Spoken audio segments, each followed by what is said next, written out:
Menurut saya sebagai anggota Komisi D yang membidangi kesehatan dan juga kesejahteraan sosial, menurut saya semua syarat yang dibutuhkan bagi permohonan PSBB ke Kementerian Kesehatan, ke pusat, menurut saya unsur-unsurnya sudah terpenuhi.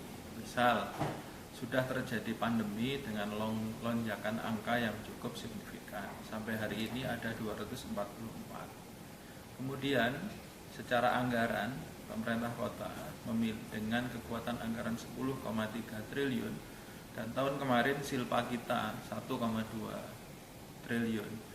Menurut saya itu cukup untuk bisa mendampingi kegiatan PSBB dengan jalan memberikan bantuan langsung tunai maupun bentuk makanan kepada warga Kota Surabaya, baik yang ada di dalam database MBR maupun yang ada di dalam database non-MBR. Karena kita juga tahu dalam masa pandemi ini bukan hanya MBR saja yang berstatus miskin, tapi juga mereka-mereka yang kemarin-kemarin desil 5, desil 6, desil 7. Hari ini dengan lesunya kegiatan ekonomi bisa jadi mereka juga membutuhkan bantuan. Nah, agar supaya PSBB nanti bisa berjalan dengan baik, maka itu satu-satunya cara bagi pemerintah kota menurut kami supaya PSBB bisa berjalan dengan baik dengan jalan santunan atau pemberian bantuan langsung kepada masyarakat sehingga masyarakat tidak perlu lagi keluar dari rumah, dan dengan demikian derajat kesuksesan PSBB itu insya Allah akan cukup baik gitu. Untuk PSBB apa ada kategorinya Pak untuk daerah Surabaya seperti syarat-syarat yang dikeluarkan dari pemerintah pusat? Jadi dari pemerintah pusat itu salah satu syaratnya adalah tingginya angka pandemi. Jadi kita ODP kita sudah banyak, sudah pada angka ribuan. Begitu juga PDP kita juga sudah cukup banyak.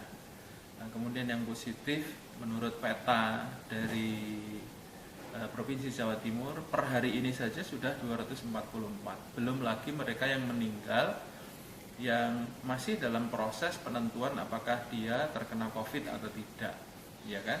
Itu sudah ada beberapa kejadian di masyarakat seperti itu, sehingga mereka mau tidak mau walaupun belum dinyatakan positif sebagai pasien COVID, mereka akhirnya dimakamkan dengan menggunakan protokol COVID. Ini menunjukkan bahwa tingkat keganasan wabah di kota Surabaya ini sudah cukup signifikan.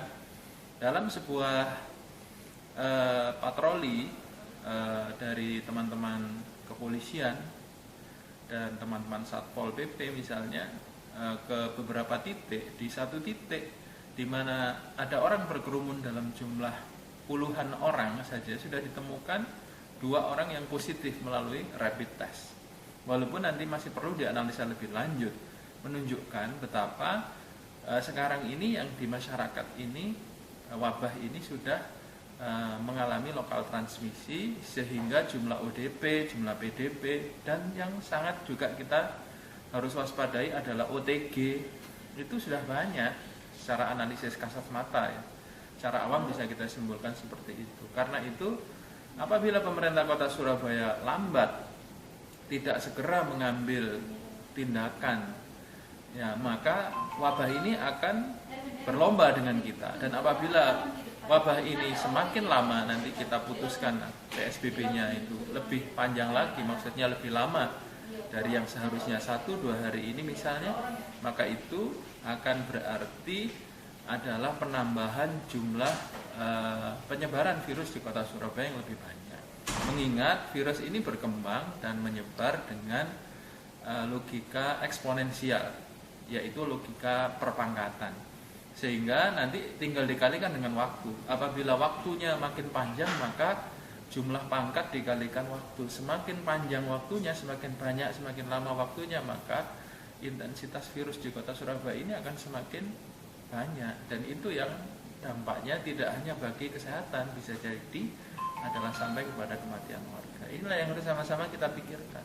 Karena itu yang kita butuhkan hari ini adalah ketegasan pemerintah kota mengingat bahwa sampai hari ini virus ini tidak menurun, belum kelihatan tanda-tanda flattening, kurvanya belum kelihatan tanda-tanda mendatar, masih merangkak naik. Nah, seandainya kita sudah menemukan kurva turun, bisa jadi mungkin PSBB bisa ditunda. Dan masalahnya PSBB ini harus disegerakan karena apa? Kurvanya ini belum terlihat mau melandai. Di sisi lain juga kita melihat bahwa salah satu langkah yang sangat strategis yaitu screening tes secara masif melalui PCR itu kita terbatas karena memang jumlah PCR yang diterima oleh pemerintah Kota Surabaya bahkan nasional juga harus diakui tidak sebanding dengan jumlah penduduk kita, sehingga kita tidak mengetahui status setiap orang ini ODP, PDP, positif, negatif, belum bisa kita detek dari itu karena keterbatasan dari reagen yang bisa dipakai untuk mengetes orang-orang itu.